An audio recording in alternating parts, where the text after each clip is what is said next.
wabarakatuh. Yang terhormat dosen penguji uji kinerja PPG Daljab tahun 2024. Saya Pak Nurdin Akhyar, guru SMP Negeri 2 Bakungan, merupakan salah satu mahasiswa PPG IAIN Lux Mawe dengan nomor induk mahasiswa 202461140 dengan nomor peserta PPG 110378000212. Pada hari ini tanggal 18 Oktober 2024 saya akan melakukan praktik pembelajaran di kelas dengan judul menghadirkan sholat dan zikir di dalam kehidupan. Sekian dan terima kasih.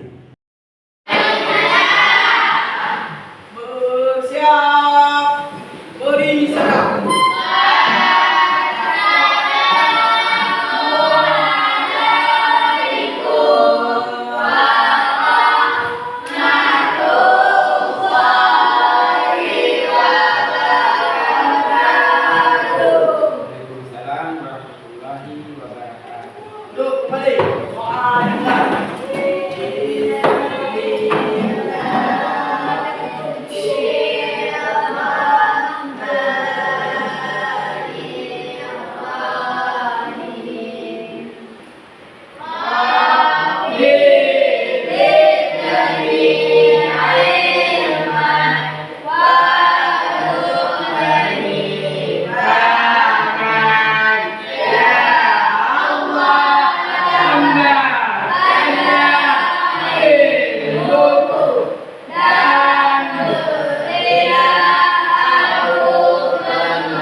Andi Askia, Anissa Ferudia Fitri, Andi Firmansyah, Ilham Famiza, Ilham Nakri, Jalalul Ulumi, Risara,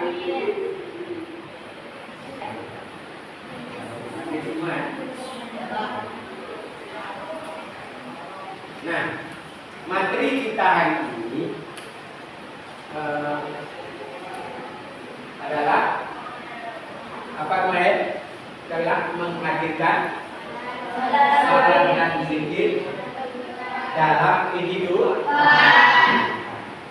Itu judul bab 3 kita. Nah, adapun tujuan pembelajaran kita pada hari ini, yang pertama adalah siswa mampu menjelaskan makna dan tujuan dari sholat dan zikir. Jadi, siswa mampu menjelaskan makna sholat dan zikir. Itu satu. Yang kedua, siswa mampu menjelaskan pentingnya sholat dalam membangun ketakwaan dan menghindarkan diri dari perilaku tercela. Itu saja dulu pada hari ini.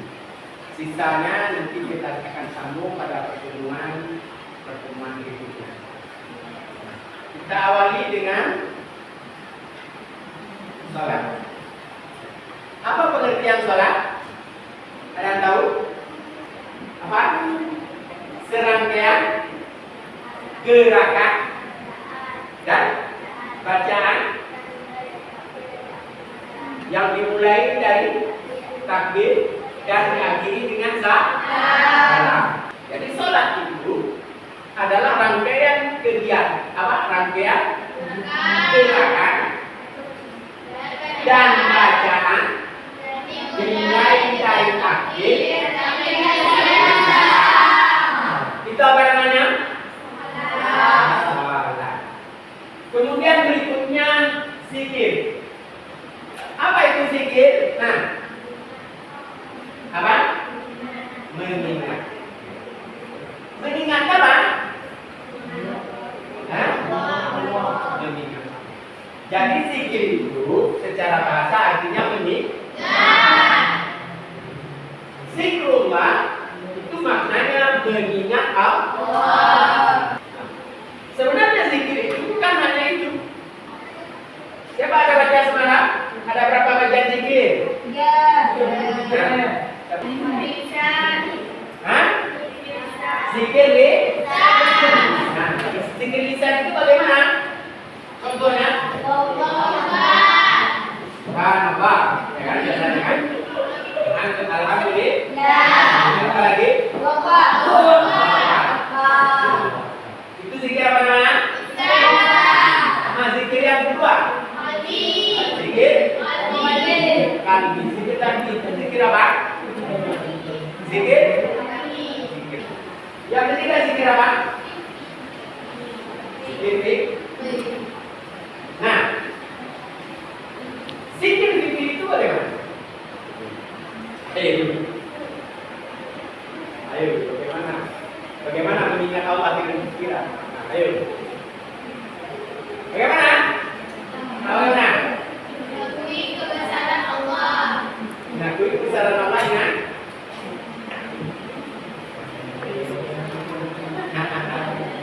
ayo, bagaimana? Nah,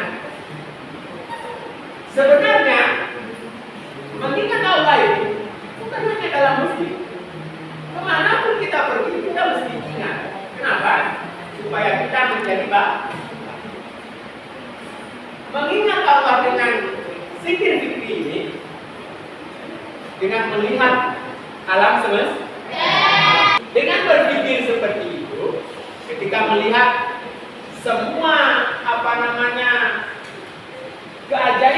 keajaiban di alam semesta ini, dan itu semua Allah yang menciptakan, sehingga kita sampai berkata tidak ada ciptaannya yang sia-sia. Nah, sampai seperti itu disebut dengan zikir apa? Zikir apa? Zikir apa? Zikir fitri.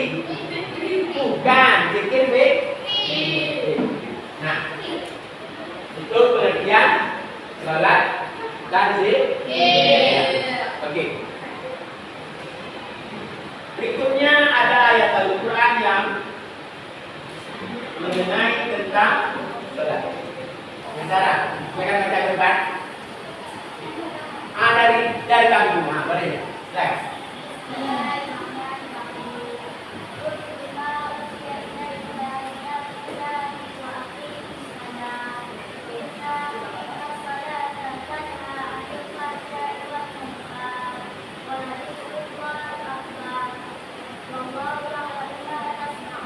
Bagus. Apa artinya?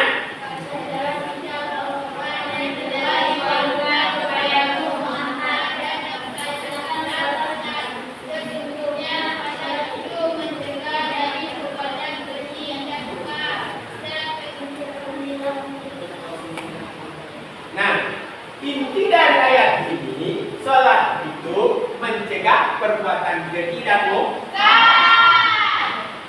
Bagaimana perbuatan keji? Nah, bagaimana? Perbuatan yang buruk. Jadi salat itu mencegah perbuatan keji dan mungkar. Nah, kita lanjutkan. Salat ini juga akan mendekatkan kita kepada Allah, dan itu merupakan tujuan daripada salat. Kenapa harus salat? Ayo, kenapa harus salat?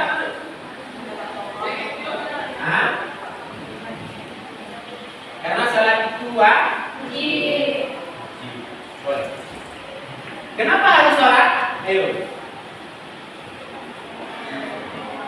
Karena salat itu perintah Allah. Audin, kenapa harus salat? Jadi, kenapa harus salat? Apa dia bilang? Mendapat pahala. Nah, kenapa harus salat? Karena apa?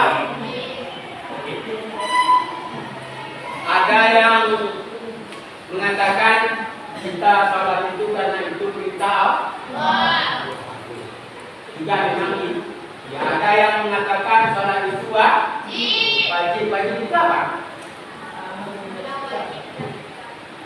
Wajib itu apa? Kalau dikerjakan?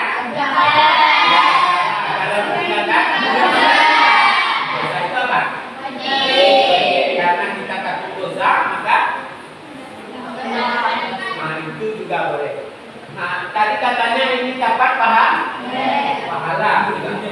Ya, supaya boleh. Itu semua jawaban benar. Apa yang kalian katakan tadi? Semuanya ada benar. Ibadah itu tingkatannya ada di. Bapak berikan contoh. Ada ibadah karena rasa takut. Ada ibadah karena ingin dapat pahala. Ada ibadah itu karena rasa cintanya kepada Allah. Dan ada orang ibadah itu karena pengetahuan. Nah, tingkatan paling rendah ibadah itu karena ingin dapat pahala dan takut dosa. Kenapa? Orang beribadah karena takut dosa itu seperti budak. Budak itu melakukan sesuatu bukan karena keinginan hatinya, tetapi karena takut pada tuannya. Nah, ketika manusia beribadah seperti itu sama seperti budak takut pada tuannya. Apa boleh begitu? Boleh, tapi tingkatannya karena rasa takut. Kalau lagi ada tuannya bagaimana? Apa masih sholat? Makanya orang beribadah karena rasa takut itu seperti orang beribadah karena ingin dapat pahala itu seperti toge.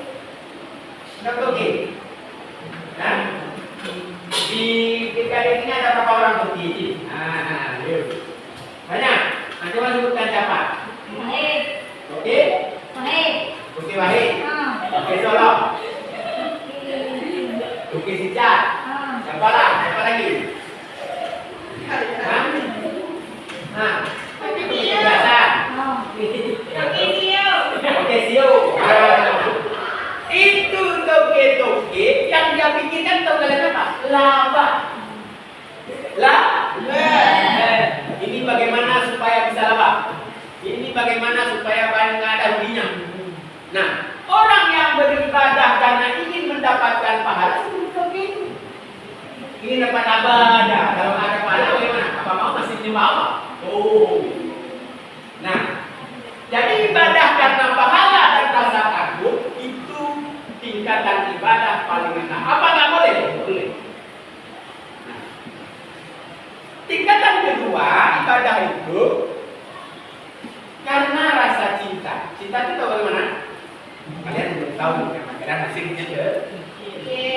Jadi cinta itu adalah kemampuan untuk memberi tanpa keinginan berhak. Kalau ada misalnya, contoh cinta itu seperti mana? Mak kalian tuh ngasih sama kalian jajan, pernah berharap nggak supaya kembali ke kalian? Wah, itu contoh cinta. Nah, ibadah karena rasa cinta itu, seperti kata si kucing itu, karena ini kepada karena perintah Allah. Nah, itu dia lakukan karena Allah yang perintah.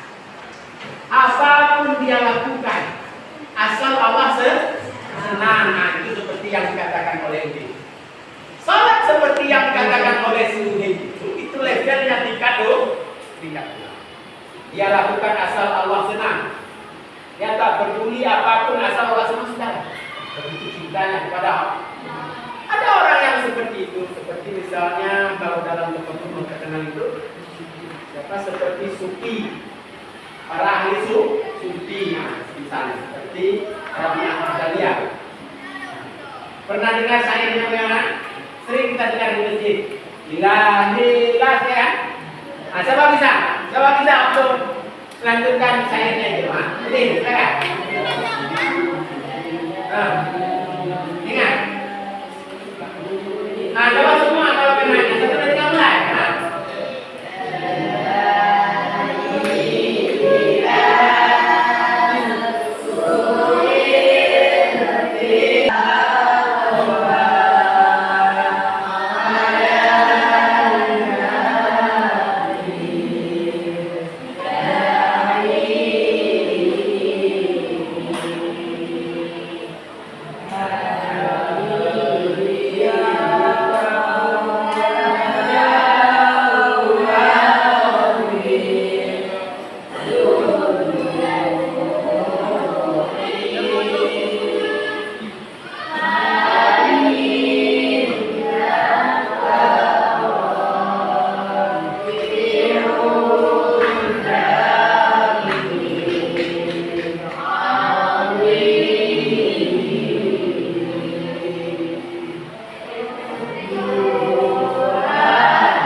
Mendapatkan surga. Kenapa? Karena memang tidak mungkin kita masuk surga ini karena pahala yang kita miliki. Meskipun Allah memberikannya karena sayang kepada kita. Nah, kalau misalnya kita hitung-hitungan dengan Allah, ini kukerjakan karena ingin mendapatkan pahala, kan nggak boleh. Tapi sebenarnya bukan karena itu kita masuk. Kalau karena itu sama sekali tidak cukup. Kita sholat cuma 5 kali dalam satu hari. Kalau kalian kerja di tengah panas mentari itu, kalau satu hari kan banyak berapa? 100.000. Kalau cuma 5 menit cuma berapa itu? 1.000. Nah, cuma 5.000 kalau dinilai dengan uang. Bisa pergi kemana? Cuma bisa dapat apa dengan 5.000. Jadi oleh karena itu, jangan anggap karena kita telah melakukannya akan mendapatkan pahala dan akan masuk surga, karena itu tidak. Tetapi karena kita melakukannya, kenapa seorang itu mampu memberikan sesuatu? Kita kamu ini diberikan mendapat jaket bagus, jilbab bagus, baju bagus, kerja nggak ada, tapi kasih ke sama mama. Kenapa? Karena ibu kamu menyayangi ibu. Kenapa ibu kamu menyayangimu? Karena kamu baik, mau bantu cuci piring, bukan gaji cuci piring. Nah, jadi oleh karena itu kita ini pun seharusnya seperti itu di dalam ibadah. Jadi beribadah memang kita mengharapkan pahalanya Allah, tapi bukan karena pahala kita itu kita masuk, tapi melainkan karena rasa kasih sayang Allah. Nah, tingkatan kedua itu seperti cinta. Orang karena sayang, terserah Allah mau bagaimana, asal senang Allah pada saya sudah. Ya, kalau Allah senang sama kita, kita akan di depannya Pak.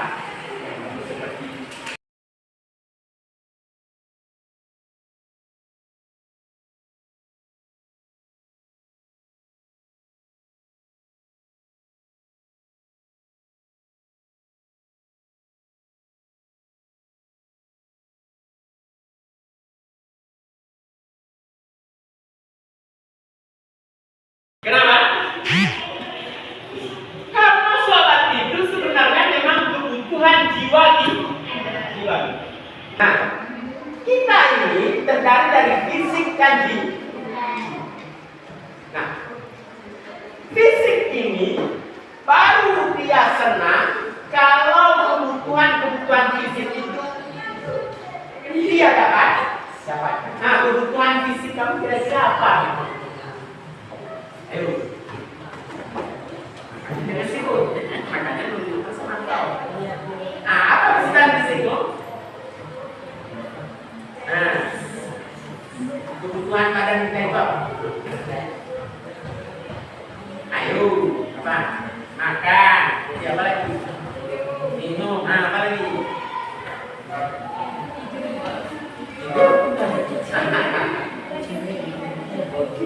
Boleh kan tidur karena isi kita juga butuh istirahat. Apa lagi?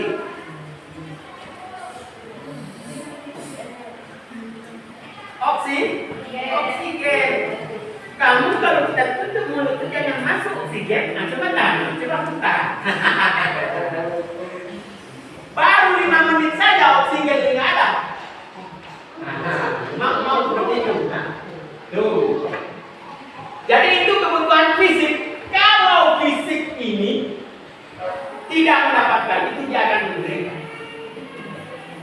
Makanan, kalau nggak masuk dalam perut, dia akan menderita.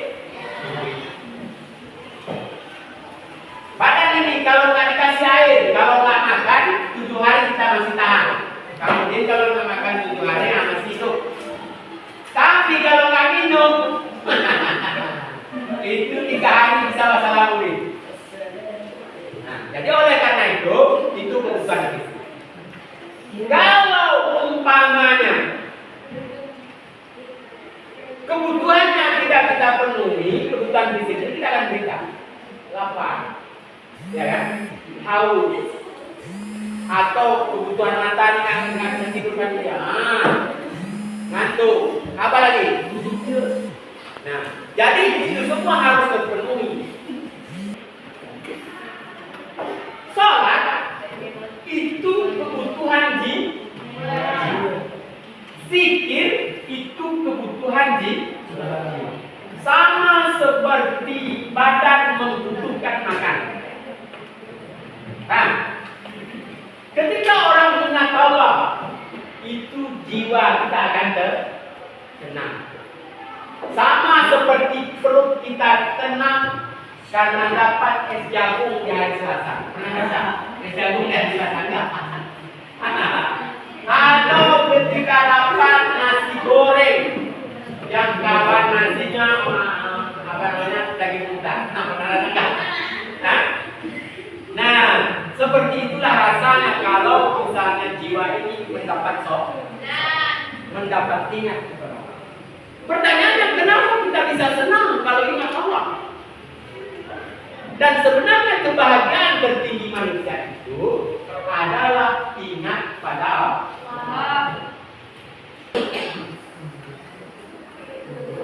Jadi sholat itu kebutuhan sebenarnya kebutuhan jiwa. Itu salah satu kegiatan kita yang mendekatkan kita kepada Allah SWT itu salah. Yang sebenarnya dulu kita memang dekat dengan Allah. Dulu Adam alaihissalam tinggal di mana? Tinggal di mana? Yesus? Bersama siapa? Allah. Siapa lagi? Bersama Allah. Bersama siapa lagi? Malaikat. Bersama siapa lagi ada di situ? Iblis juga ada di situ tuh. Dulu kita ini tinggalnya di surga, dekat dengan Allah. Dikarenakan memang kita ini diciptakan memang untuk hidup di dunia ini, ya kan? Makanya kita ditaruh di sini, dipisahkan kita dari Allah. Meskipun kalau di dalam cerita kita dengar, kita ditaruh di dunia ini dikarenakan rangkaian kesalahan itu dalam cerita. Nah, jadi ketika misalnya dulu kita bahagia dengan dan berpisah dan kita cerita, maka sebenarnya di dunia ini kita menderita. Kita sedang menderita. Coba ya. Selalu orang kemudian berusaha. Capek, nggak ada uang. Apalagi dia kerja, nggak bisa panen, ya kan? Nah, coba lihat orang Banten. Kenapa? Karena sekarang kalau nggak ada uang sama mau beli apa? Mau beli dengan apa? Karena uang nggak. Kalau di surga dulu, kita nggak seperti itu. Ada kalau mau makan tinggal lagi aja, makan, nggak usah beli. Makanya kalau dulu itu bahagia kalau di sana, kalau di sini menderita. Kalau mau minum di surga itu nggak usah minum, tinggal di sana aja dulu, lama sudah. Dan ini sebenarnya kita ingin kembali di situ. Jiwa kita ini akan tenang jika dekat dengan Allah. Dekat. Jiwa kita ini akan tenang tidak dekat-dekat dengan. Bagaimana cara dekat dengan Allah? Ini yang pertama dengan apa? Dengan bagus. Yang kedua dengan zikir. Nah, itu jalan mendekatkan diri pada Allah. Siapa bisa sholat? Sholat. Mari sana. Silakan. Berdiri. Ucapkan usalli salat maghrib. Silakan. Berdiri supaya tidak awak. Silakan naik. Usalli salat maghrib naik. Yang besar suaranya. Jangan seperti kau kecil. Sudah kecil. Jadi seperti adik-adik itu kecil, besar suaranya. Silakan naik. Boleh.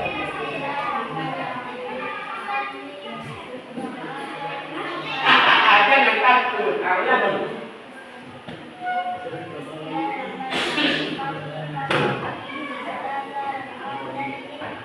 Salah sama dengan kata yang salah.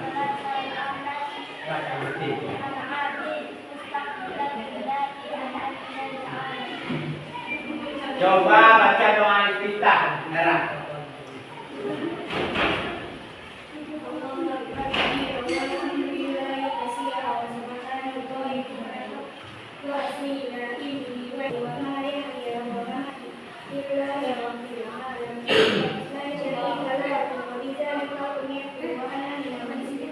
Tepuk tangan untuk saudara.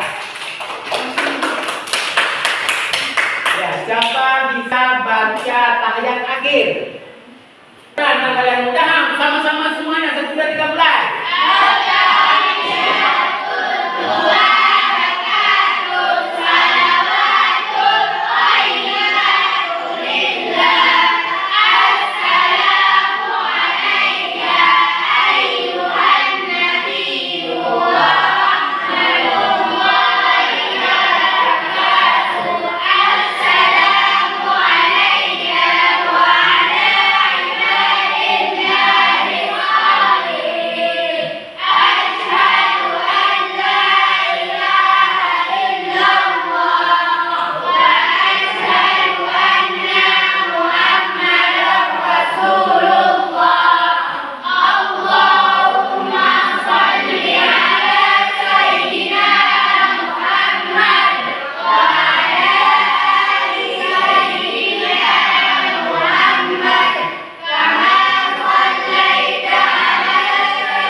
Doa kita akan bertanya kalau yang lain itu ini bukan. Bisa pembalasan tidak bisa salah. Jadi kalau orang sholat itu jauh dari perbuatan yang buruk, Bu, akan terus menjadi baik. Jadi oleh karena itu, kalau mau terhindar dari penyakit hati itu, maka juga harus dekat dengan Allah, dengan zikir. Zikir itu bukan hanya kita lihat seperti zikir lisan yang ada di masjid, tapi banyak model asal dengan Allah dengan melihat keagungan dalam semesta itu juga untuk zikir. Nah, Bapak rasa kedua tujuan pembelajaran yang barusan tadi kita sebutkan itu semua telah tercapai. Nah, untuk itu Bapak ingin menguji kalian, silakan keluarkan kertasnya. Kertas. Kalau yang nggak ada kertas, siapa lagi nggak ada kertas? Hah? Siapa nggak ada kertas? Aku. Siapa lagi? Habis? Belum.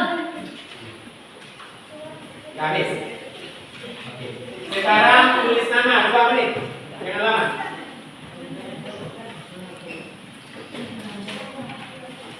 Nama kelas, karena lokal kelas lain juga nanti seperti itu. Langsung jawab, ya. Semua buku ditutup. Buku ditutup, nggak boleh tanya teman, nggak boleh lihat buku. Dah. Nomor 1 tulis soalnya.